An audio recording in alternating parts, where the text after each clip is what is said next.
Om Agyantimirandhasya Gyananjana Chakshurunmilitam Yena Tasmai Shri Guruve Namaha Namo Vishnupadaya Krishna Pishtha Bhutale Srimate Bhakti Vedanta Swaminiti Namine Namaste Saraswati Deve Gaurvani Prachadine Nirvishesha Shunyavadi Pachyati Desha Tarine Jai Shri Krishna Chaitanya Prabhu Nityananda Shri Advaita Gadadara Shivasadi Gaur Bhaktavinda Hare Krishna, Krishna Krishna, Hare Hare, Hare Rama, Rama Rama, Hare Hare. Yeah.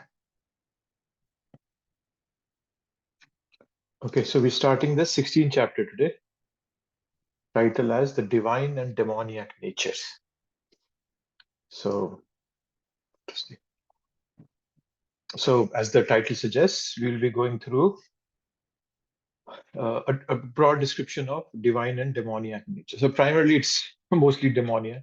Major chunk of the chapter is demoniac, but there's the first three verses are divine, and nearly the rest of the chapter is demoniac. So once again, Krishna's here in this chapter.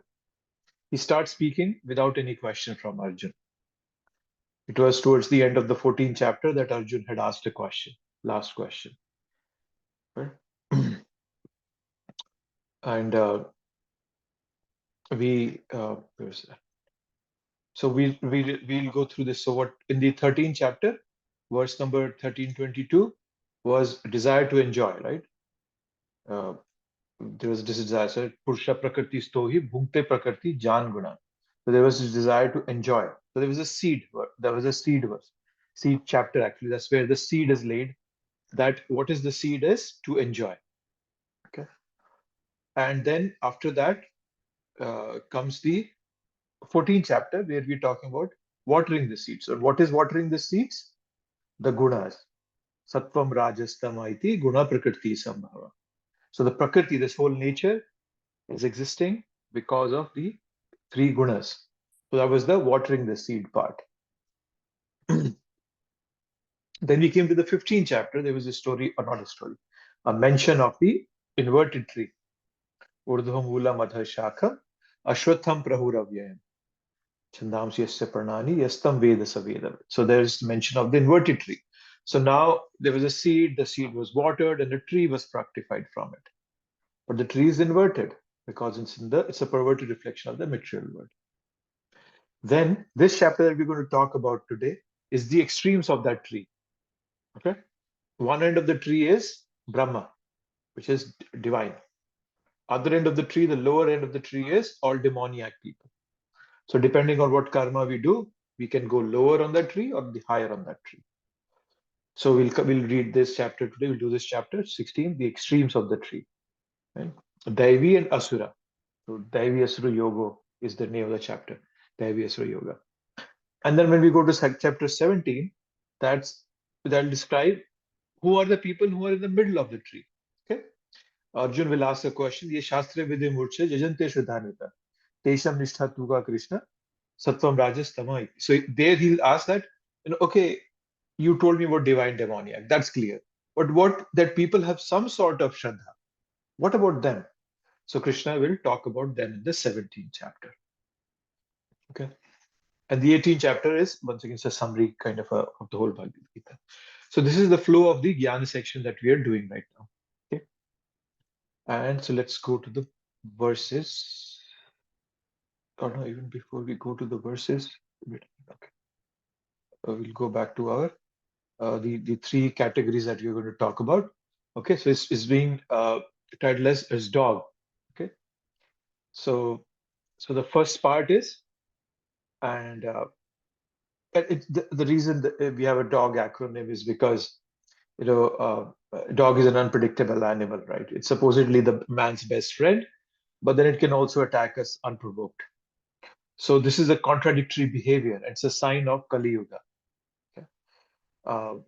In the previous ages, there was I would say, a very clear distinction between divine and demoniac. But now the divine and demoniac, they coexist within the same individual. Okay. So the word divine or demoniac. So on the tree of that material world, we talked about in the 15th chapter. The divine qualities are going to take us up. Demoniac qualities, they lead to degradation. Okay, that's the result of nature and nurture. Okay. We carry impressions from our previous lives, so that's our nature, which we are born with. But then we also have willpower, determination, and what activities we do in this life can significantly alter that nature. That's nurture. So Krishna will describe here 26 divine qualities. And then he'll also talk about six major demoniac qualities in the first. Then from verse 7 to 20, that's major chunk of the chapter. It's only 24 verses in the chapter. First of all, Krishna will reassure Arjun that, hey, don't worry, you are divine. But then Krishna will distinguish the activities, mentalities, the qualities of somebody who has a demoniac propensity. Okay. So, and such people are repeatedly cast into, lower species of life. So that will be talked about, and how that kind of a demoniac philosophy or mentality, how it generates immeasurable anxiety.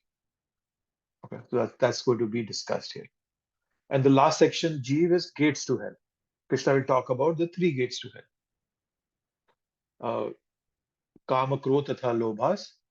Uh, they are the three gates to hell. So we'll talk about that. So these are the root qualities out of which all the other qualities are born. From lust, anger, and greed, there's so many other qualities that can be born. Pride, arrogance, we'll read some of those qualities as we go on. And so there's the gates to hell, but then uh, those that position is not permanent. It's not like somebody who's pushed into prison, into the lower species, hellish planets, he's going to eternally remain there. That's the concept of some of the religions in the society, that you are eternally damned to hell. But that no, it's not that way it works. It doesn't work that way. It's a place of reformation where strict lessons are given to realign people's vision who are there.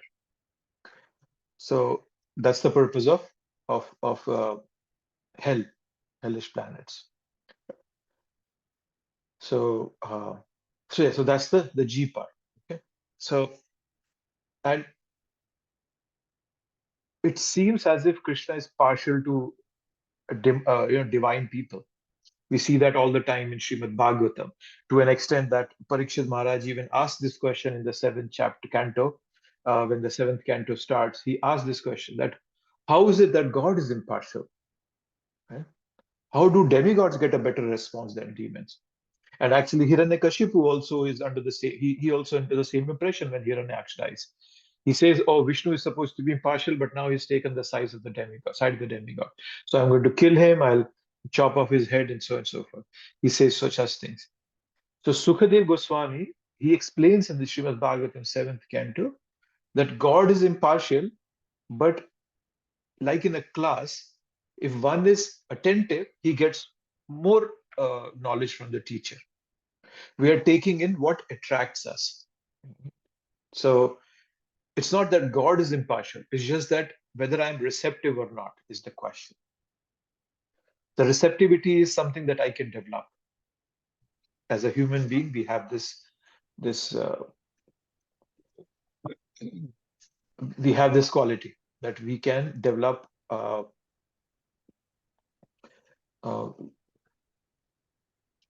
receptivity. Yes. Right. So as they say, right, that so uh, the reason Krishna condemns some people to hell, as we'll see towards the end of this chapter, it's how to say it. It's not easy to come out of a demoniac mindset, right? If it was easy to overcome stickiness of this material world of a demoniac mindset, people will easily get unstuck, but they will not learn the lesson so heavily. So that's why Krishna teaches us that if I touch something in this material world that I should not have touched, it lingers around for a long time. Just like when somebody eats garlic, you know, somebody who doesn't eat garlic can smell that garlic even from a far distance, because that the smell lingers for a very long time. So similarly, it's a so it's easier uh, to have the right routine and stay in shape rather than fall out of shape or fall into the demoniac mindset, because coming out is going to be very heavy for us. And sometimes people ask these questions, and you used to ask Prabhupada also that, Prabhupada, why is Maya so strong? If you if you if you say that Krishna is strong, then if that bhakti is so strong, why is Maya so strong to us? So Prabhupada said, it's not that Maya is strong, it's that we are weak. Our determination is not strong. Whenever a difficulty comes, the mind offers us an alternative other than Krishna, okay? Either through temptations or through challenges. The mind is internally and the world externally tries to distract us from Krishna. That's the biggest challenge we all face. It's a common challenge to all of us. Uh, Maya is an equal opportunity tormentor. It torments everybody equally. So alternatives always exist. So now it's up to us whether we take that alternative or not. Okay. So that's the beauty of our scriptures, of Bhagavad Gita especially, that it doesn't talk about eternal hellish planets or eternal prison for a soul that has done wrong. Uh, that's not the philosophy that we have. So our philosophy coming from the East is very, very refined, and it's very, very practical. It's a user-friendly spirituality. It's not like zero or one. Other religions, they give zero or one. Right? Christians will say Christ is the only way. Muslims say Muhammad is the only way. Vedas don't offer that philosophy. Right? Krishna actually is so merciful. He'll say, "Oh, you can't practice this? Try this. Oh, you can't practice this? Even try this." We read this in the 12th chapter, verse number 8 to, was that 8, 9, 10, 11, up to 11. Krishna gave so many different options, right? Uh, so that either you can have pure bhakti to me. If you can't have pure bhakti, do Vaidhi bhakti. If you can't do Vaidhi bhakti, then just offer the results of your work to me. If you can't offer the results of work to me, at least offer something in return. So do some charity to some sort. At least be in a mode of goodness. So he gives a continuum. Okay? There's a freedom of choice. Krishna doesn't want us to leave. And that's why they say that once you become a devotee, then even if you try to leave, you cannot leave. Right? So he wants us to stay in the house of bhakti. Right? In the house of bhakti, the innermost treasure is that prema, Krishna prema. But if you don't want that, or still we are so much in a demoniac mindset that we don't want that, then you don't have to leave. You can stay in the outer part of the house. We have so many things going on. For example, in the temple, we have a school, we have food, we have dance, we have classes, so many things going on, right? You can do so many things. Okay, you don't want to sit and look at the deities. Fine, you might be a bit agnostic about it, but then at least you come to the temple and do something. So it's a vast net that Krishna is casting. If not this, take this. If not this, this. It's better to be a pious materialist than a non-pious materialist. So a non-pious materialist is what the demoniac people that Krishna is talking about in this chapter. And Krishna doesn't want anybody to be there. That's why he makes this philosophy very, very practical. Okay, so I talked about this. We talked about the flow of the chapters of this jnana section, and then okay, well, these are the qualities. Let's go to the chapter, to the verse, and then we'll look at the qualities, and we can come back here. Where's that chapter? Okay. So now these three verses, Prabhupada has clubbed them together, as I've mentioned many times in the past. Chapter names, chapter, how they present, like in the which verses come together, club together or not. That's Prabhupada uh, did that because he had an understanding which verses go together. So, and then he also gave names to the chapter. So let's see. The Supreme Personality of Godhead said, fearlessness, purification of one's existence, cultivation of spiritual knowledge, charity, self-control, performance of sacrifice, study of the Vedas, austerity, simplicity, non-violence, truthfulness, freedom from anger, renunciation, tranquility, aversion to fault finding, compassion for all living entities, freedom from covetousness, gentleness, modesty, steady determination, vigor, forgiveness, fortitude, cleanliness, and freedom from envy and from the passion of for honor. These transcendental qualities, O son of Bharata, belong to the godly man endowed with divine nature. Endowed with divine nature. So this is an interesting. So the word Krishna uses is Abhīṣṭa-dohaṁ. Okay. So Abhīṣṭa-dohaṁ is an interesting word. Let's see how Prabhupada translates it. Of one who is born of, right? So it's somebody is born with these qualities. So just imagine that. But then, as I was mentioning earlier, there is nature, there is nurture. You could be born with some qualities, but you have that determination, that free will, the choice is always there. In this world, every single second, we have a choice to move towards divine or to demoniac attitudes. The choice never goes away. But because of my weakness in my heart, we tend to, at least I sometimes, I can't say on all behalf of all of you, but I tend to choose the demoniac nature. Right? So it's the weakness of the heart. And that's why Prabhupada, very intelligently, if you remember, we read the 615th last verse of the 15th chapter. Prabhupada talked about weakness of the heart.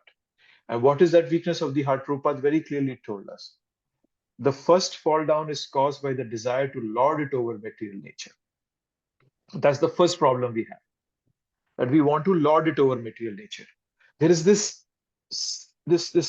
competition that's going on 24/7. I want to be better than this person. But when we come to Krishna consciousness, when that tiny bit amount of devotion kind of fructifies in our heart, we start giving up all that.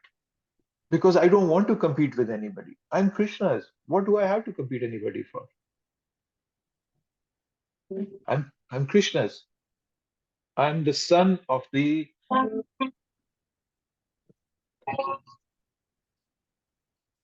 I'm the son of the what do you call it? The richest man in the world, right? Richest, you can say, what's that? Aishwarasya, Samagrasya, Veerasya, Yasha, Shreya.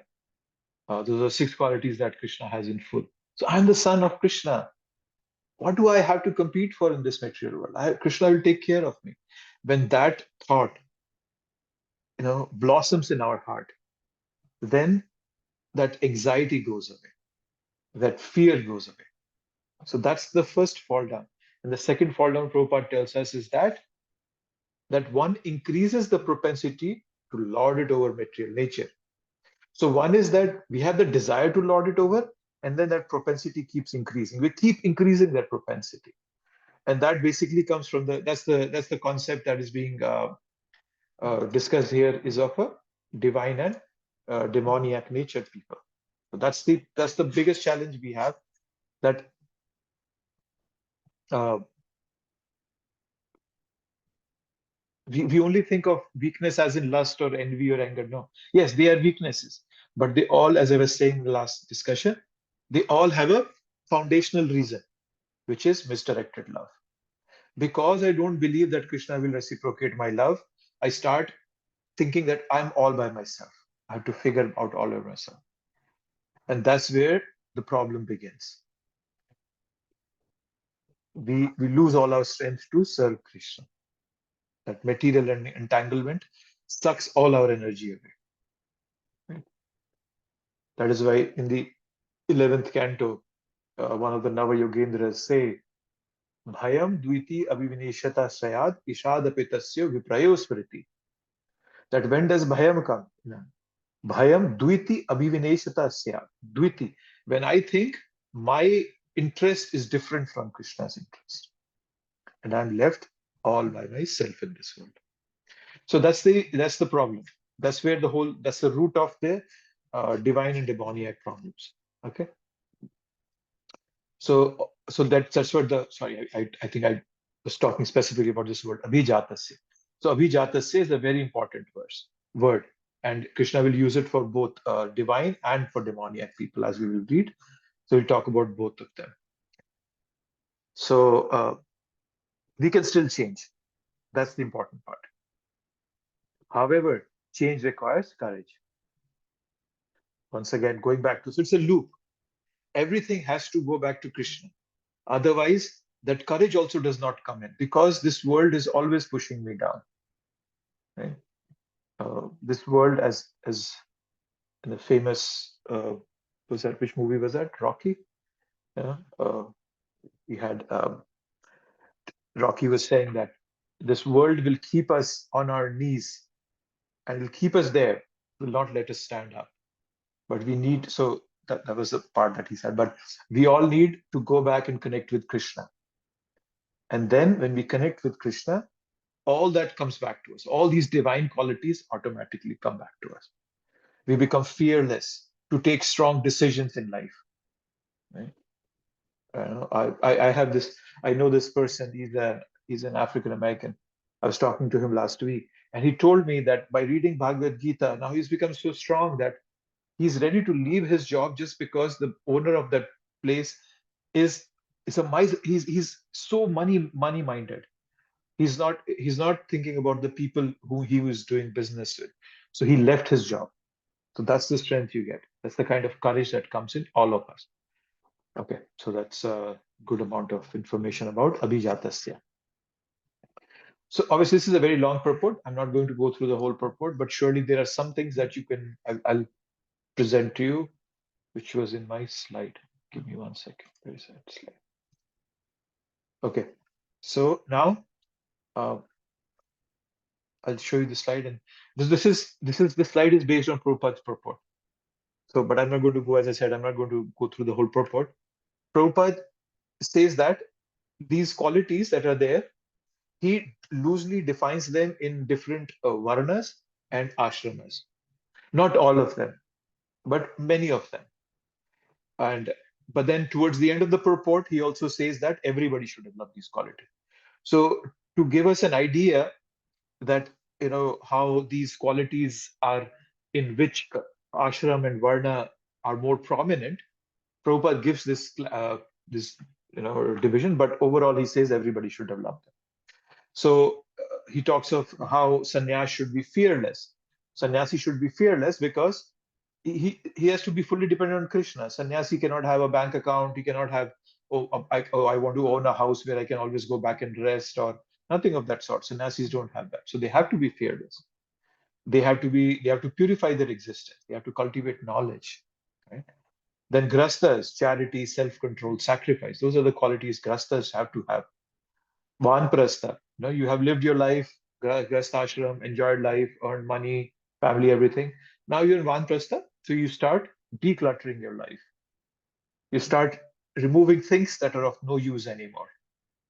Yeah. Either that you want to, some people, shift into a smaller house. Some people just go back and start living in Vrindavan or Mayapur, just a very humble living. So that's Vanprastha people. So all these are there. And then Prabhupada highlights that how some of these qualities are very specific also to some of the varnas. So Brahman Prabhupada says he should be simple. Then he talks about Shudras, that Nati Manita. They should not be, Ati means more, Na means no more, not a lot of Man. Man means arrogance, pride. So a Shudra, because we all are Shudra, Kalo Shudra Sambhava. So in Kali Yuga, everybody is Shudra until unless they haven't got second, if they have not been initiated into a process. We have been elevated to the level of a Brahmana by the mercy of a spiritual master. Otherwise, I don't have any quality. But then I wear this Brahman thread, and I do my Gayatri 3 times a day, and but then by nature I'm still a Shudra. But then it was my Guru Maharaj's mercy that he thought, oh, you can be a Brahmin. So we not Ati Manita. And then Prabhupada kind of just gives a general for all the other qualities in total. So these are 26 in total. Prabhupada brings out one quality which was not mentioned in any of there. It's humility. He talks about in the purport. I'll show you when we go to the purport. He talks about it briefly. And if you see in one way, humility is kind of an all-pervasive quality, right? To be charitable, you have to be humble. If to be austere, you have to have some kind of humility. So everything is in one way loosely or directly or indirectly connected to humility. So Prabhupada brings that out also. So now let's look at the purport. I'll go through some of the qualities, as I said, not all of them. It's not possible. It's a very long purport. Let's see. Okay, let's read this here. Prabhupada's telling about Abhīṣṭa-dohaṁ also. The word Abhīṣṭa in reference to one born of transcendental qualities or godly tendencies is very significant. Uh, to beget a child in a godly atmosphere is known in the Vedic scripture as Garbhadhan Samskar. If parents want a child in the godly qualities, they should follow the 10 principles recommended for the social life of human being. In Bhagavad Gita, we have studied also before that sex life of begetting a good child in Krishna is Krishna himself. Life is not condemned, provided the process is used in Krishna consciousness. So, so when, so how is one born in with these good qualities? It can be an effect of parents. So it can be, as I was saying, nature, nurture, and culture. These three things. Nature, what we are born with. Nurture, how we, perceive and react to situation. Culture, my surrounding environment. Right? If a child's both parents are drug addicts and alcoholics, it's not easy for the child to grow up and be away from alcohol and drugs because he's born in that. So Prabhupada is saying that one is born in that. Okay. And then Prabhupada talks a bit about Varnashrama system. Let's look at some of the qualities. So fearlessness is an interesting quality. I know fearlessness because it's a sometimes people ask that, where does fear come from? That's a big question. Many people have asked it. So fear in general comes from not knowing the future. Okay, so not knowing the future makes us fearful. Just 1 second. I need to put on the lights.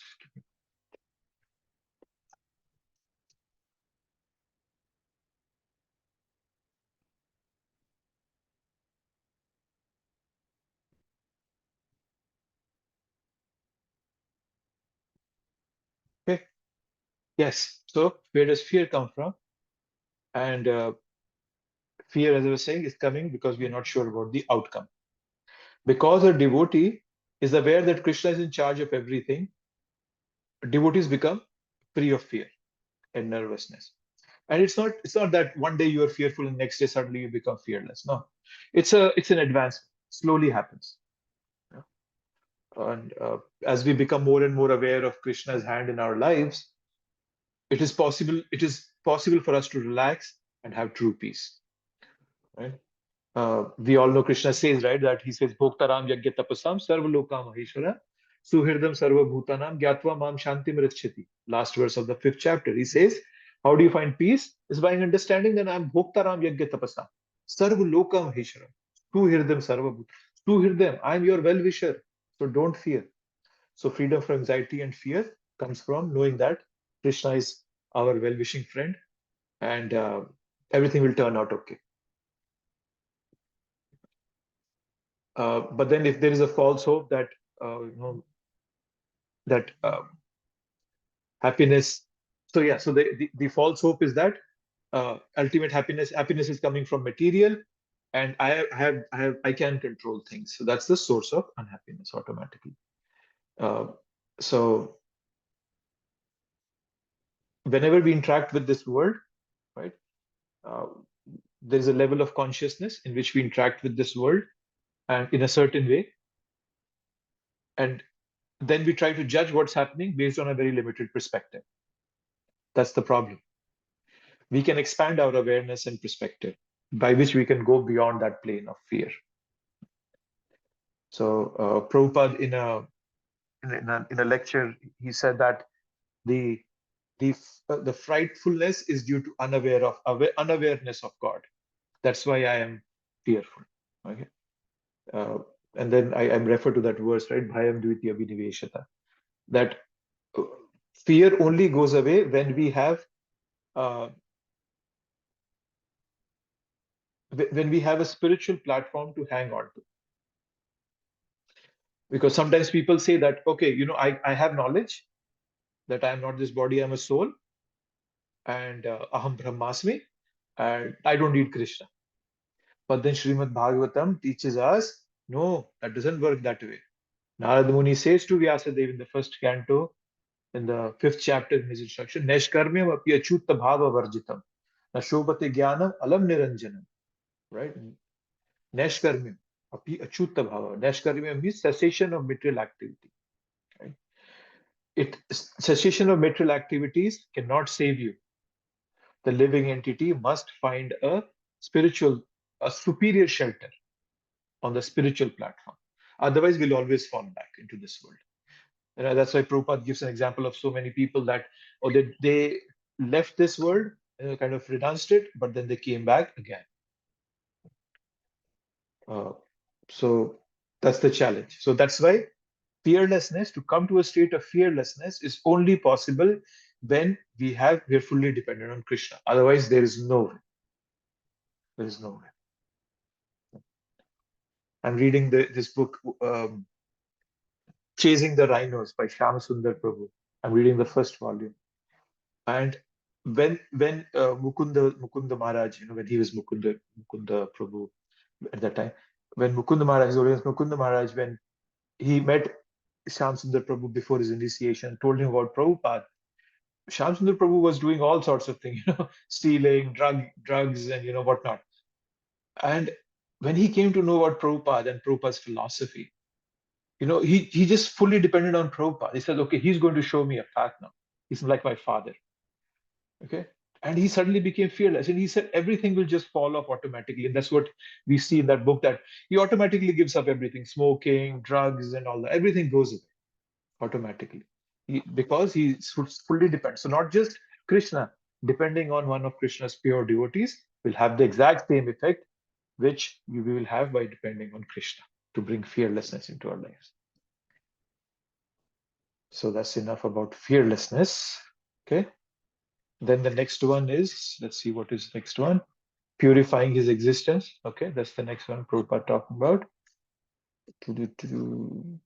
Knowledge. Okay. Charity. Charity is an important one. Charity specifically for us. All of us here are Grihastha Ashram. So charity is important for us. And charity, just the good, interesting thing here is that in this verse, charity is being listed as a quality. Because I see charity as an activity, right? I have to give something.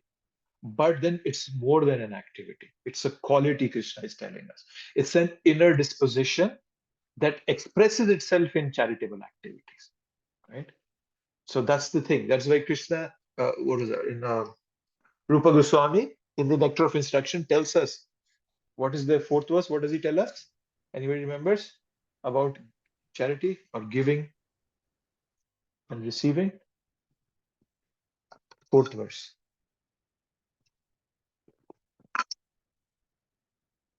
Anybody remembers Nectar of Instruction? A tiny book that we read a year ago. See, we can't forget. If we forget, then how are we going to apply? Yes, Prabhuji, dadati pratigrinati? Yes. That's good. Thank you. Yes. Dadati priti girnati, guyam akhyati pachati. Bhumte bhojate chaiva sadvidi priti lakshana. So these are the dadati. Dadati means to give. Priti girnati is to receive. So that giving has to be in the right mindset. It has to be in the divine mindset. When a godly person, a divine person, give gifts to others, especially to Krishna in a devotional mood, internally they give themselves the best gift, the opportunity to relish the joy of selfless sacrifice, and thereby progress towards developing divine selflessness. Right. So that's the concept of charity. There are some people who just consider charity to be an activity, right? But then for them, inner growth doesn't happen. Right? They just try to see, oh, how big a charity I'm giving, how noticeable it is, how many people saw me, or it was published in the newspaper, and so on. So they're looking for glorification. That's not divine. And we will read more in the 17th chapter about three kinds of charity in mode of goodness, ignorance, and passion. We'll see that. Uh, so yes, uh, there is kind of a self-centeredness in people who are giving charity just for their glory. Okay, so that was charity, and then there is self-control is talked about by self-control. We all are doing 4 regulatory principles. We talk about our chanting, everything. So all that is ours, and then sacrifice, right? Sacrifice is another that is performed by the householders. Again, we'll read a more detail about sacrifice again in the 17th chapter. Sacrifice also we talked about. Okay, let's see what other verses. Vedic study, Swadhyay, Vedic study. Prabhupada is mentioning it's for brahmacharis. But then, as I said, it's everybody. We all have to do Swadhyay. Austerity is for retired people. So once we retire, then we get into Varnashram Dharma. We become more austere. In India, generally people, when they are not generally, it's getting rare now, but I've known people who go to places like Varanasi and Prayag, not Prayag, and they rent a small room, a very simple room, just has probably a wooden board for a bed, and just very meager, and they prepare their life for, they start, they become very focused in their life for towards liberation, towards leaving the body. So that's the kind of tapasya, austerity, that Krishna is asking us to do. Okay. Ahimsa. Okay, I always like this concept of ahimsa and how Prabhupada explains this. Ahimsa means not arresting the progressive life of any living entity. One should not think that since the spirit spark is never killed, even after killing of the body, there is no harm in killing animals for sense gratification. People are now addicted to eating animals, in spite of having an ample supply of grains, fruits, and milk. There is no necessity for killing animal killing. So this injunction is for everyone. Everybody should be ahimsa. Prabhupada is very practical. When there is no alternative, one may kill an animal, but then again, that should be a sense of sacrifice. Right?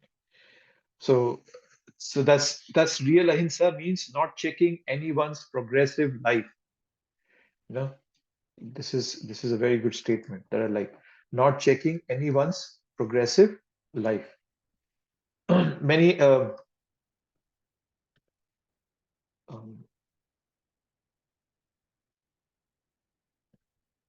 many a time people, they talk about eating eggs. Oh, why shouldn't we eat eggs? Eggs, though they have not been fertilized and so forth. But the challenge with eating eggs also is that the reason we don't eat eggs is because they have been artificially produced, and it's more of like that egg was a channel, a conduit for a soul to come into this world. But I have voluntarily, forcefully interfered with that. That's what Prabhupada is saying here. I have checked the progression of somebody's life by artificial means, by how to say it, by taking away that body or that environment in which that soul would have come. And that happens because the now earlier I was reading this review where they said that probably in the 1970s or 60s, one one hen could lay, what was that, like 30 or 40 eggs a year. But now they're like 300 eggs they lay every year. So it's a very artificial. So it's checking another's progressive life. That's why we don't eat eggs also. If you didn't know, that's the reason we don't eat eggs, because it's even though if somebody will say, oh, it's not fertilized. No, whenever we are eating eggs, we are checking somebody's progressive life, because the animal, the hen, has been forced to produce more eggs than that are natural. And in that way, we have, checked the progression of a life by forcing conditions which are not conducive for the soul to come in there. Okay, so ahimsa. So that's important. Ahimsa is very important. We don't have to be ahimsa.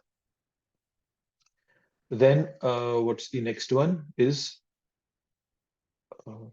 satyam, that's truthful. Akrodha, that's an interesting one again. Akrodha means to check anger. Okay, so we shouldn't be angry. That's it. And Prabhupada says tolerant. One should be tolerant. That's an interesting thing Prabhupada brings out. So he's connecting anger with tolerance. That because anger pollutes body. Because what happens in mind also affects body. Yeah? It's common knowledge that people in old age, when they get angry, their blood pressure gets abnormal and so forth. So all that happens. So how to tolerate anger? What Prabhupada is saying? By remembering that there is a higher purpose in life. Right? When there is a reason to be angry and we stay calm, that is tolerance. We let the we let the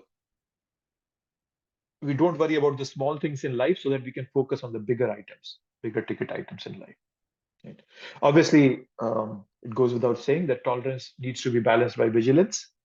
We cannot overlook any questionable actions. Right? If we see somebody's acting improperly again and again, we have to take actions against it. Right? Um, everybody has faults. So another way to learn to tolerate is that we should think that everybody is tolerating me, so I have to tolerate others, because I don't see all my faults, because I'm always looking outward to other people's fault. But then if I look in myself, they'll find a lot of faults. So people are tolerating me, so I should tolerate others. So that's a good way of understanding tolerance. Okay, not finding faults in others, apayishuna, unnecessarily. This is an interesting one. Not finding faults. We should not criticize or insult anybody we should not do that. When in the episode of Dhruv Maharaj, when who was it? Suruchi, was it Suruchi? Yeah, Suruchi was the mother, his stepmother, and she was really very, uh, she had very corrosive words to say to her, which really hurt him. And Prabhupada speaks about this later on, when his brother, who was Uttama, I think was his brother, Uttama. When he dies, Suruchi also goes mad at the death of her son, and she also dies. And Prabhupada says this in the fourth canto. There's a verse, I can probably pull that up just to quickly show you what that verse is. Prabhupada says in that verse that you should not criticize anybody for that matter. Forget about devotees, not anybody. Don't criticize anybody, because we don't know what that person is. So it's 4:9:23, if I remember correctly. I'll show you that verse quickly.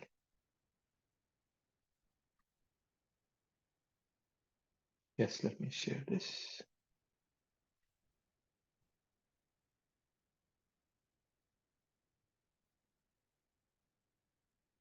Okay, somebody wants to increase the font here. Somebody would like to read from this from here. Somebody like to read? I can read, Prabhu. Hare Krishna. Yes, please go ahead. Nanda Pranam. Done.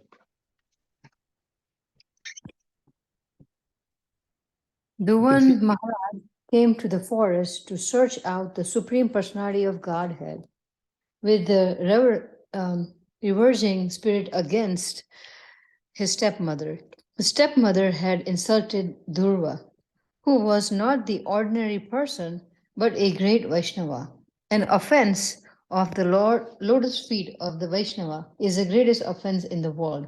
Because of having insulted Dhruva Maharaj, Dhruva Maharaj, Suchi would become mad upon the death of her son. Suruchi. Okay, Suruchi would become mad upon the death of her son and would enter a forest fire, and thus her life would be ended. This was specifically mentioned by the Lord to Durva because he was determined for revenge against her. From this, he should take the lesson that We should. We all should take the lesson. It's we, right? Yeah, we should all take the lesson that we should never try to insult Vaishnava. Not only should we not insult a Vaishnava, but we should not insult anyone unnecessarily. When Shruchi insulted Durva Maharaj, he was just a child. She of course did not know that Durva was a great recognized Vaishnava, and so her offense was committed unknowingly. When one serves Vaishnava unknowingly, one still gets the good result. And if one unknowingly insults a Vaishnava, one suffers the bad results. A Vaishnava is We'll pause here, Matthew. It's okay. Okay. Thank you. Sorry, Prabhuji, I had to move the screen left and right because I'm on. It's okay. No problem. Yeah. So what I wanted to highlight here was, yes, obviously Prabhupada is telling us Dhruv Maharaj being a pure devotee, Shruchi had to pay for it. But then what Prabhupada is highlighting is very important, what always touched my heart was that not only should we insult a Vaishnava, we should not insult anyone unnecessarily. We don't know who that person is. We never know. So the easiest path and the best, safest path is don't insult anybody. Okay? So that's, I just wanted to bring this out. This is important. If somebody wants to keep track of this, this is 4.9.23. To Dhruv Maharaj's episode. Okay, so going back. So not finding faults with anybody. Abhīṣṭa-dohaṁ. That is the verse that Prabhupada is telling us. Okay. And then determination. Determination is important, we all know. We are told determination was the first thing that comes up. Yes, Mataji? Prabhu, quick question. Yes. So if someone did some aparadh earlier in life before coming to Krishna consciousness, and they don't take, I guess, action to not remove the aparadh, but at least say sorry or repent, right? Then what do we do to help them? Like, you know what I mean? So you want to help that person, you're saying, or what should that person do? Yeah. How do we help them? Well, in one sense, you cannot help them if they are not themselves interested in repenting or kind of clearing the air out. You cannot help them. They have to do it themselves. That's something that everybody has to do by themselves. So you can obviously tell them, yes, but then you cannot do anything. As they say, right? You can take a horse to a lake, but you cannot make him drink. You can give knowledge to a man, but you cannot make him think. So yeah, you can say it, you can tell that person, but then again, you have to be careful because sometimes in trying to correct somebody, you might do another set of aparadh yourself. Prabhupada would say that I don't correct anybody until somebody comes and asks me for correction. Achha. Or ask me for advice. I won't do that. Or until they were his disciples, like obviously his disciples are his responsibility. So he would guide them. But he wouldn't do that because the whole world is going downhill, and how many can you save? You can guide them, but then the decision has to be taken by themselves. Yeah. Okay, Prabhu, thank you. You're welcome. There was another hand raised. Somebody else had raised a hand. Yes, Achyut Radhe Mataji. Hare Krishna, Prabhuji. I was thinking about that doing any offense to anyone. Mhm. So if suppose somebody does an offense, maybe knowingly or maybe unknowingly, Mhm. what is the remedy actually? To, not to stop somebody from getting reactions to that. Is there any remedy? For yourself or for somebody else you're talking about? I mean, suppose maybe I do it, suppose maybe somebody else do it. So So the what is only the general thing that we can do to rectify that situation? yeah, so the only way is, Mataji, you just keep chanting. Chanting can rectify all our offenses, Okay. but we don't become a repeated offender. Because Yeah. even Krishna in the 9th chapter says, Api chet suduracharo bhajante mamananya bhag sadhureva samantavya samyak vigasito hisa. He says suduracharo. Right? So he says api chet suduracharo. So one is achar, active, like by behavior. Durachar means bad behavior. Sudurachar means extremely bad behavior. So Krishna is saying even those people can become devotees as long as what they are doing is accidental and uncontrolled. My senses are not under my control. I'm trying my best. I'm begging to Krishna, but yes, when my time will come, Krishna will give it to me. So what can I do is just keep chanting. That's the only way that I can rectify my my problems. That's the only way that Shastras give us. Yeah, so rather sins, I would say, rectify your sins by chanting sincerely and praying that you do not commit any kind of offense or something like that, Yeah. right? Yeah, it's a how to say it. In Kali Yuga, Mataji, it's not that easy to be in a position where you can say, "Oh, I won't do any offense." We all are knowingly and unknowingly Doing it every doing day, it. yeah. Yeah. So the only way is just that you keep chanting, because only chanting can overcome that offense. Otherwise, there is no other way. Will keep happening. Will keep happening. Yeah, and try to control and Yeah. all that. Yeah, thank you so much. And Yeah. another question I was thinking about was that when you talked about sannyasa, Mhm.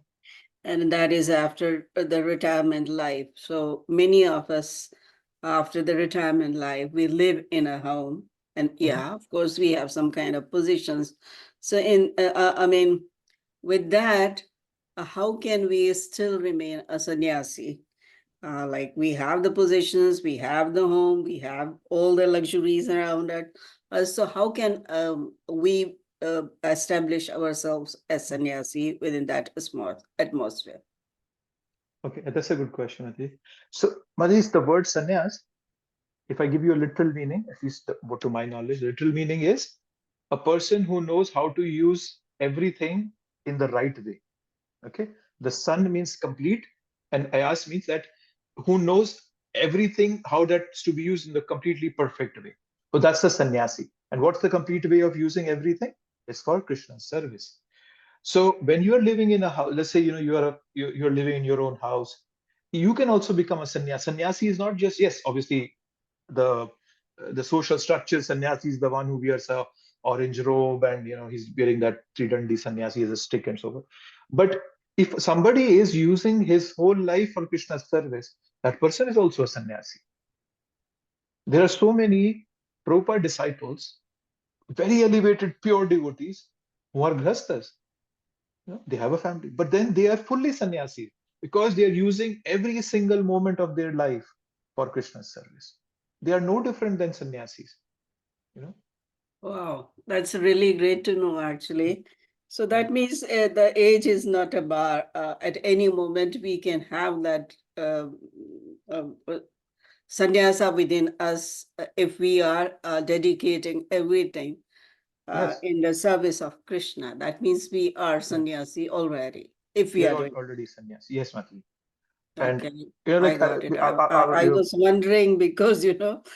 many of us will have all those positions when we Yeah. completely come to that age, So I was thinking, like in your chart, it was mentioned that no positions of money and all that. So I thought maybe how can in this age of Kali that rarely happens because most of us will Yeah. remain in our home and all that.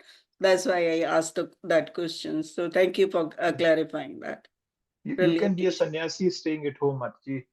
It's not that, yes, as I said, there is a social structure, there is a social order.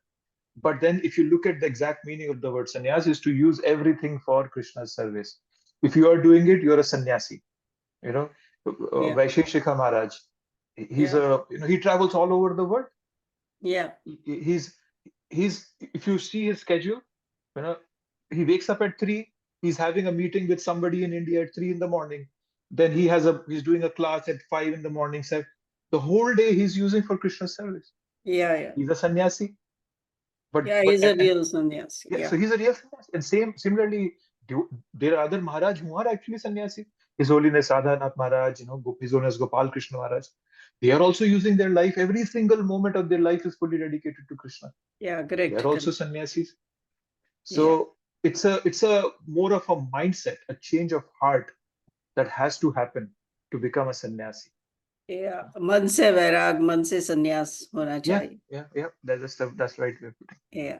Thank you. And Thank you very much. and all the offenses, the Prabhupada has given us a very simple and a practical way. He's Yeah, saying chanting Hare Krishna Maha Mantra will clear everything for you. It will take you from the mode of ignorance and passion to the mode of goodness, and from mode of goodness to transcendence. You just hang on to that. We have to yeah, make exactly. chanting the main thrust in our lives. That's what. When I say it, obviously I've not made it. I aspire for it, but only chanting can take away all our offenses. Right. In Padma Puran, there is this verse: Nama prad yuktanam namani eva haranti agam. Avishranti paryuktani tani evarthi karani cha. What that verse is saying? Nama prad. When you're doing some aparadha, how do you overcome it? By continuing the name, by continuing chanting. You'll become freed from offenses. That's the only Right. way. Right. Yeah. Thank you so much for clarifying that because sometimes I get confused about all those things. So thank you. You're welcome. Was there anybody else with the question? No? Okay. Hare Krishna, Prabhu. Hare Krishna. So, Prabhuji, I read one quote from one Maharaj's. It says, like, if you do mistake, your family suffer. But if you do offense, your whole generation suffers. So, like, what type of offense that it's generally mainly talk about, like for Vaishnava offense, or like which offense that like whole generation can suffer after that? Um, the thing that I can think of is the offense, like, for example, the offense um Hiranyakashipu was doing, for example. Mm. Right? Mm-hmm. So uh, he was put into that his whole generations were being so. As you know, even Prahlad Maharaj, even though he was a pure devotee, he still remains in the hellish planets, right? He's in the hellish planets. Obviously, he's a pure devotee, so pure devotee, Narayana Prasarvena Putashana Bibhya, they can stay anywhere. But what happens is that your karma can affect your family in both ways. When Prahlad Maharaj, because of his devotion, what did Narsingh Dev say to him? So what did Narsingh Dev said, please ask something. Prahlad Maharaj said, no, I just need your devotion. But Right. Narsingh Dev forced him to, no, sir. He said, please liberate my father. Narsingh Dev said, I've already liberated your father. Your 7 generations in your past and your 7 generations in future have been purified. So, Mhm. and similarly, your karmas can also affect the next generation, even directly and indirectly, right? So Right.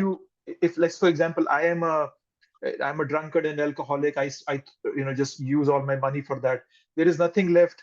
Probably my children will grow up in poverty and then they have to work very hard. So they're suffering my karma in one way or the other. So that's one aspect. Another aspect is that we pass on our qualities also to the next generation. Right. So that's also another way how our karma affects the next generations. And not just one, it can affect many. I'll tell you, when in India, I know a family, one of my close friends, he's a Brahmin family, like a Indian Brahmin family. One of his mamaji, like his mother's brother, he married a Christian. Okay, so now all his next generations are going to be Christians. Right. So suddenly, that person has taken his so many generations away from a very purified and refined knowledge of what our scriptures are giving, and he has taken them to Christianity. Not that Christianity is bad, but he has in one way restricted that knowledge from them, because now they will never come back and read Bhagavad Gita. Because so that's another way that karmas can affect us. So there are many ways they can. There's no set pattern given to us in any of the scriptures, not to my knowledge. But in all these ways, our karmas can affect our next generation in positive as well as in negative ways. Right. Got it, Prabhu. Thank you, Prabhu. You're welcome. Okay. Any more thoughts before we move on? So I just wanted to go through this verse. Some of them I wanted to highlight. They're very important for us. If you have not read it, please read this purport. I can't stress enough. Every single word Prabhupada puts in the purport, it has this oceanic intelligence behind it. You cannot even imagine the amount of transcendental intelligence Prabhupada is putting behind all these purports. We are very, very lucky that we have these purports. It will take us life of, I don't know, it might take me lives after lives to even understand, one paragraph of what Prabhupada has written on. But he's so merciful that he's given it to all. So please read, please take time out. Take 5 minutes out every day. Make a plan. I'll read 2 purports every day. Not just for this Bhakti Sastri or anything. In general, whenever you read more of Shastras, your intelligence becomes fortified and everything becomes very clear to you. So please read. So I just wanted to show you one statement that Prabhupada makes towards the end. Okay, right here. All these 26 qualifications mentioned are transcendental qualities. They should be cultivated according to the different statuses of social and occupational order. The purport is that even though material conditions are miserable, if these qualities are developed by practice by all classes of men, then gradually it is possible to rise to the highest platform of transcendental realization. So Prabhupada is kind of giving us the summary. He's saying these qualities are developed by practice by all classes of men. Irrespective of where you are, what you do, whatever you are, you have to practice these qualities. Try to practice them. Pick up one. One of them might be your favorite. Pick it up and work on it. And as I said earlier, you can always change, because we have some nature, but then the culture and our nurturing also affects us. We can change. That's the biggest boon that Krishna has given us, that we all can change and make our lives as we want it to be. Okay, so this was the divine qualities. Now we will come to the demoniac qualities. There are 6 of them. Okay. Pride, arrogance, conceit, anger, harshness, and ignorance. These qualities belong to those of demoniac nature, O son of Pritha. So Krishna is now talking about the demoniac qualities.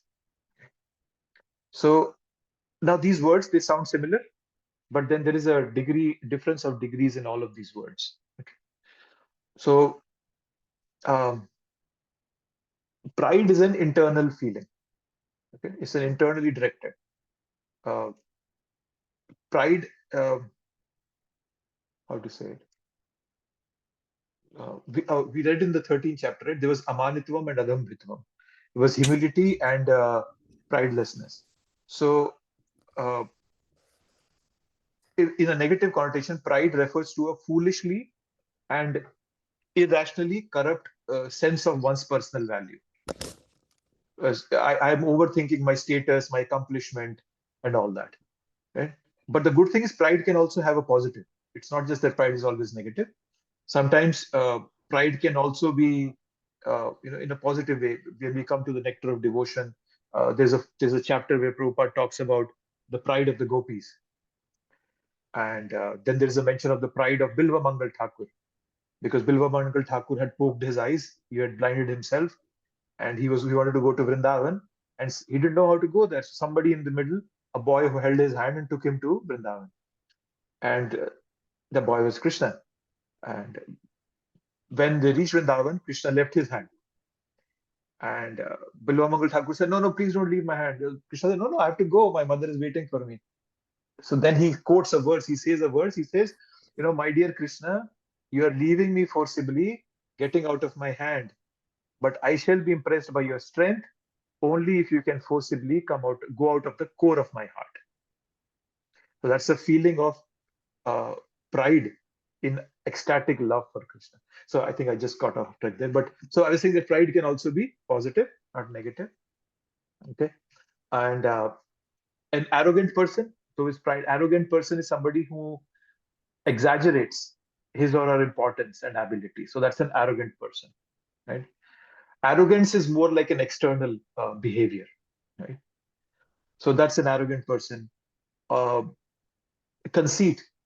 Conceit is somebody who has an inflated self-image, who really thinks so much about himself, that, oh, I'm so and so forth. So all these things are, so these three words especially, they sound similar, but they are different in degrees, and they have some different meanings, the way they are expressed and so forth. But this is a very good statement Prabhupada makes.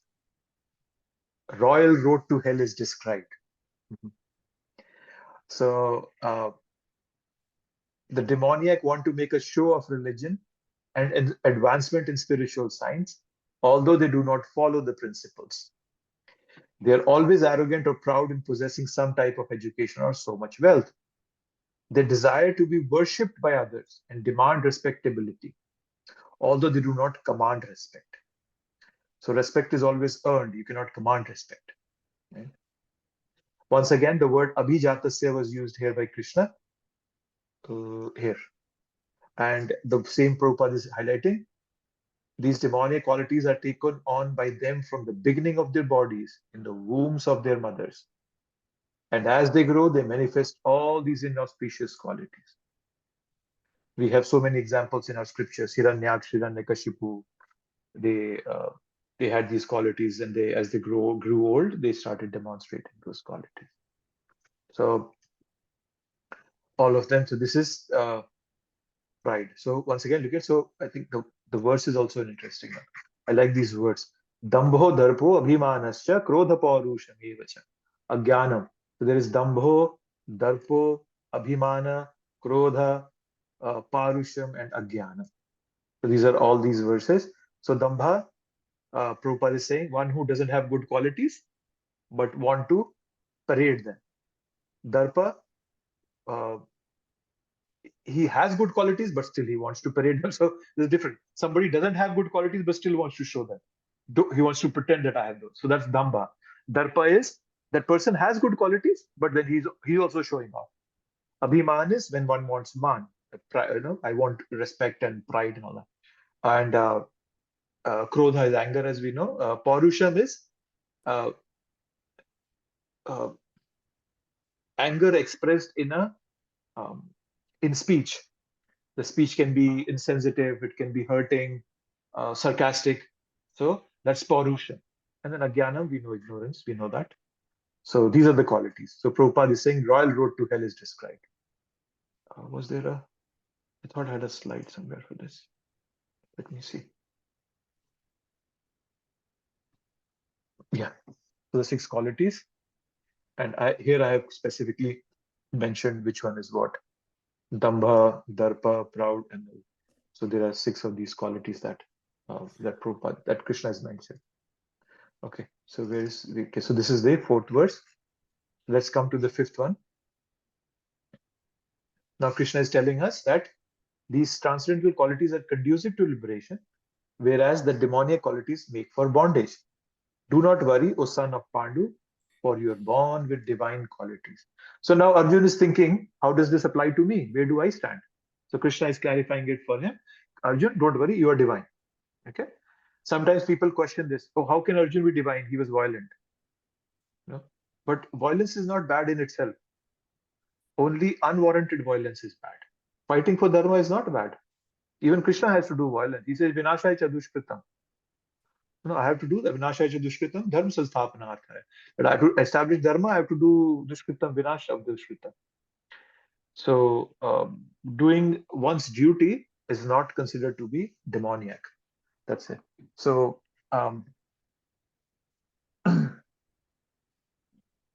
this whole world, actually, the life, it's not as if it's fair in this world. So everything uh, is it's just it's life is never fair to us. Yeah, but then we can always change, right? So that's what Arjun is doing, right? He's divine in nature. He's thinking violence is bad and demoniac. But now Krishna is teaching him, actually in the entire Bhagavad Gita, Krishna is teaching him, no, Arjun, this is divine what you are doing. Okay. So, so that's it. Yeah. So a demoniac mind will gravitate towards demoniac activities, and a divine mind will gravitate towards divine activities. That is why Prabhupada has given us 4 regulative principles, chanting, and he's given a very clear path, a system for us to follow. Listen to classes, chanting, and hearing lectures and all that, and which makes us gravitate towards divine qualities, which makes us Daivi Sampadaya Moksha. Okay, this is the 5th verse. Haribol? Hari Bol Prabhu. So, but when you said that just now, you still didn't answer for me. I mean, I wasn't, as far as I know, I'm not born with any good qualities. So, what was the question there, Prabhu? I lost you. Did you mute yourself or something, Prabhu? No, I can't hear you, Prabhu.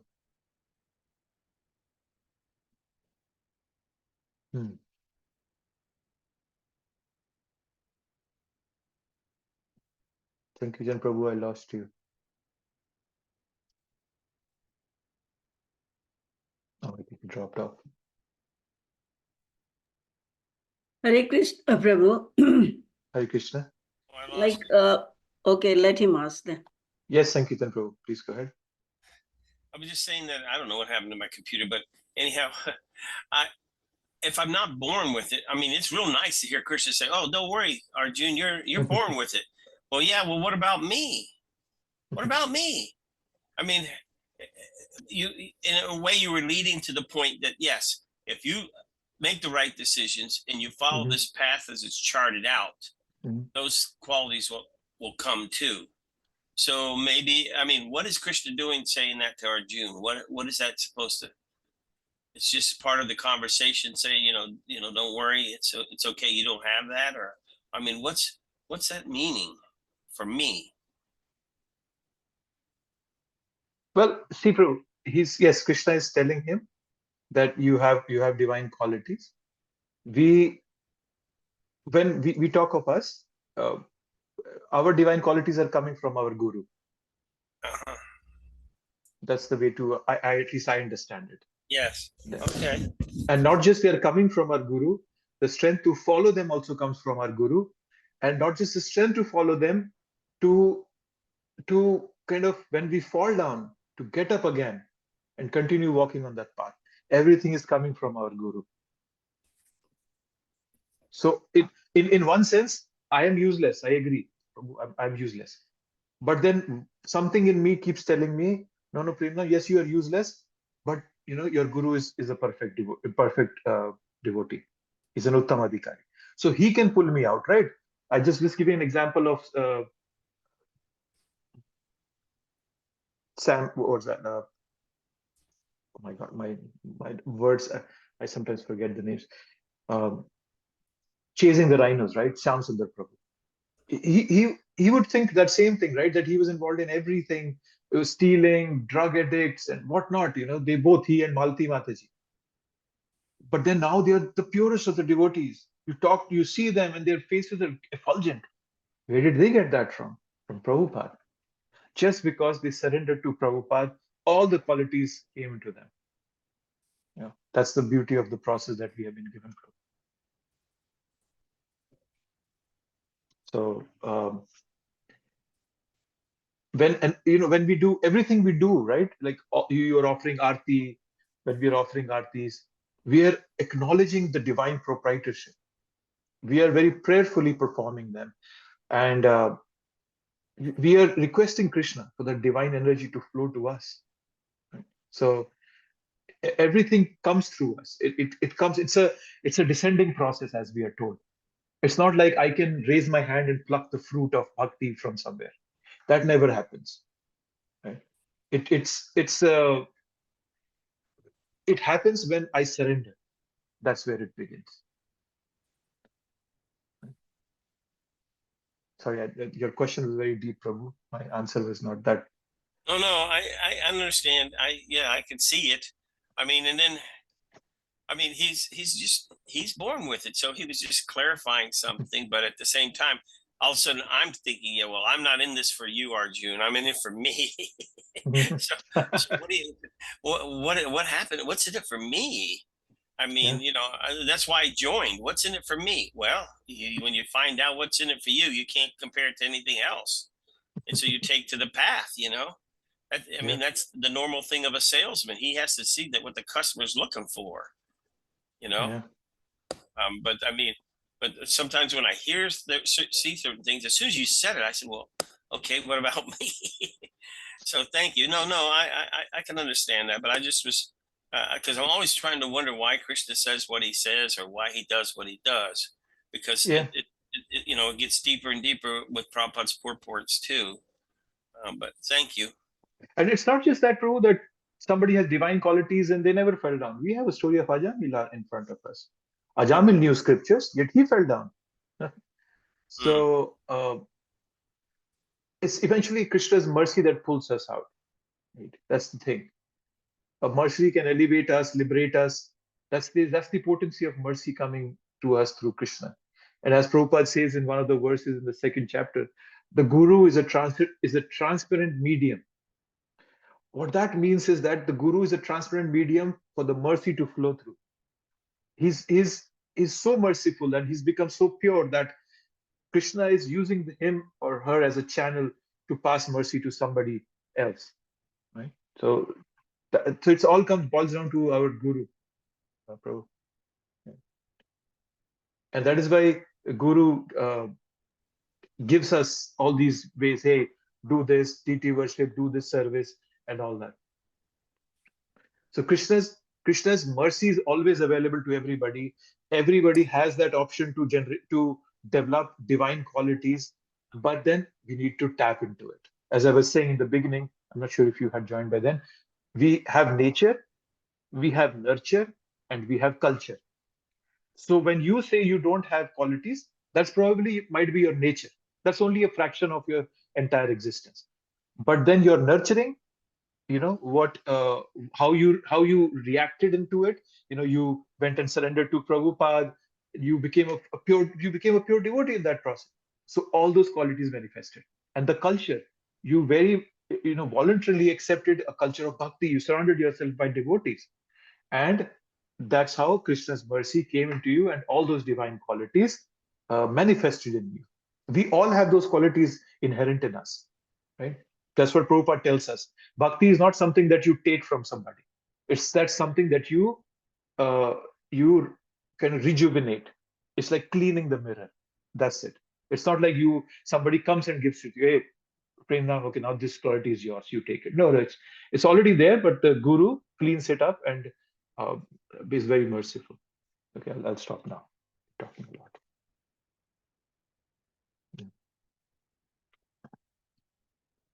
And for all that reason, Krishna comes as a human being, just to give us mercy. So yes, I think Chutade Mataji, you had something to say? Yes, Prabhu. I mean, we read many good qualities, maybe 16 or 32. I don't know how many they were. And 26, we yeah. read at least about 6 demonic quality. If Mhm. suppose one has any one of those demonic quality, although we Mhm. have it little bit in us, everything of it, Mhm. but say there's a person who has all those good qualities, but kind of develops that one bad quality, a demonic quality, can it overshadow all those good qualities of that person? Can that take away those good qualities from that? Does that demonic quality have that power?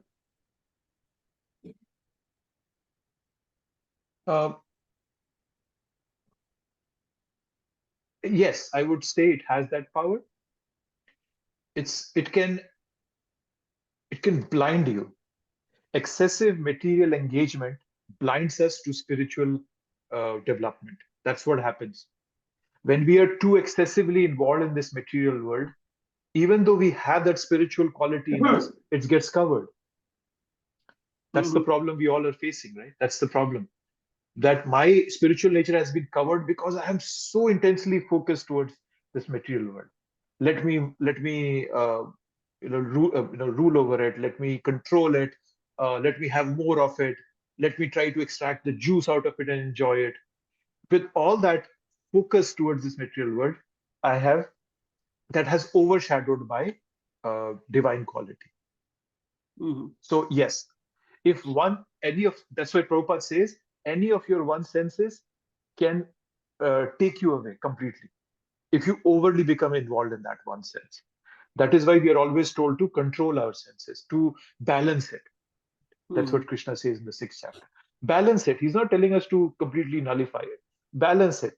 The moment the balance goes out, then what happens is we just flow with it. Then we are flown with it. Which was that verse in the 3rd chapter? Was that Kama Kama Krodha? Okay, I won't go. In the 2nd chapter, I'll give another verse, probably that's more clear. Dhyayato Vishyan Pumsam, Sangas Te Shubhjayate, Sangas Sanjayate Kaman, Kaman Krodho Vijayate. Krishna gives a full hierarchy. That he's saying, Oh, yeah, Dhyayato yeah. Vishyan Pumsam.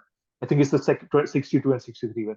Yes, yes, I remember that one. So, Yes. Dhyayato. So, Krishna is saying, just by focusing on one activity, Dhyayato Vishyan Pumsam, Sangas, you develop attachment for it. Then, Yes. after attachment, Sangas Te Shubhjayate, Sanga Sanjayate Kama, your desire increases. Kama Yes. Krodho Vijayate, when it's not fulfilled, you become angry. And then Yes. it goes on, Krishna. It eventually, in the next verse, Krishna says, Pramatta, you become mad. So Yes. yes, Mati, to answer your question, one bad quality can completely take us away. We Take can us away. just Yes, drown. yes, yes, yes. And one more verse I remember, that insistent flow of one sense, when it flows like the river, that shloka, Mhm. in Yeah. which it takes away all the good qualities of yours. This one, I don't remember which chapter, but insensate, something like that, incessant flow of one senses, roaming senses, Yeah. takes away Roaming. that. Yes. Like a Yeah, and like another quick question is that you mentioned that those demonic quality or divine quality, they are developed in the womb itself of that person. But how is that in a womb of mother, two different personalities are born? One is demonic and one is like divine quality. How is that? Like we have yeah. that of Aditi, who has divine and a demonic sense. So how is that? Yeah. So that happens, Pradeep. So when I mentioned again saying nurture, nature, and culture, your nature could be demoniac, but that doesn't mean that it can differ how both of those persons respond to a situation. I gave that example last time, right? A drunkard father and had two sons, and when the sons grew up, one of them was a drunkard, the other was he never touched a drop of alcohol. And somebody asked them, that the first one, that, hey, how did you become a drunkard? He says, my father drank every evening for the rest of his life, and I saw him. And then they asked the same question to the other one. And he said the same thing. My father used to drink every evening for the rest of his life. I saw him. So nature was same. The both were exposed to exactly the same nature. But then how they responded to it made the whole difference. Mhm. So even though they might, parents might, the children might be born from the same mother, same father, they might be born in the same conditions, but that doesn't mean they have to grow up in the same condition and express themselves in the same conditions, express themselves in the same way. They can be completely different, right? Our Hindi, the film industry, right? Bollywood is filled with stories. Amitabh Bachchan and Shashi Kapoor are born from the same mother, and they both go in different directions Oh, because yes. how they interact, how they How interact they with nature, responded to, yes, yes, right? that's correct. The, And the that's same poverty, same poverty. Shashi Kapoor went and became a police officer. He became, oh, now I have to study hard. Same poverty, Amitabh Bachchan goes and becomes a gangster. yeah. So mother was saying she couldn't do anything. They both reacted very differently to the environment they were put in. Their father was supposedly was labeled as a thief, and so they both reacted completely differently. Yes, yes, yes, yes, exactly. Yeah, thank you very Yeah, much for clarifying that. It was, I mean, good example, and it reminded, flashed all those things. Yes. yeah, yeah. I like Yes. Bollywood's example. I like Amitabh Bachchan very much, because of what he has No, done. but it's I true. It's true. appreciate. It happens, and that's Yeah. sometimes it's a reality in real life. It happens. Yeah, Yes, it happens. Yes. yeah, So the nature can be the same, but nurturing and culture can be very, very different, and that depends on the living entity. That's yeah. the Person answer. to person, how they react to it. Yes. Yes. Okay, so we are at 8:29. We did the fifth verse. So Krishna is just assuring Arjun, hey, you are divine, don't worry. So don't lament. And then we'll start the sixth verse from our next discussion. Okay. Thank you. Thank you Thank you. very much. Thank you very much, everybody. Yeah. Have a wonderful. Hare Krishna, Prabhu. Hare Krishna.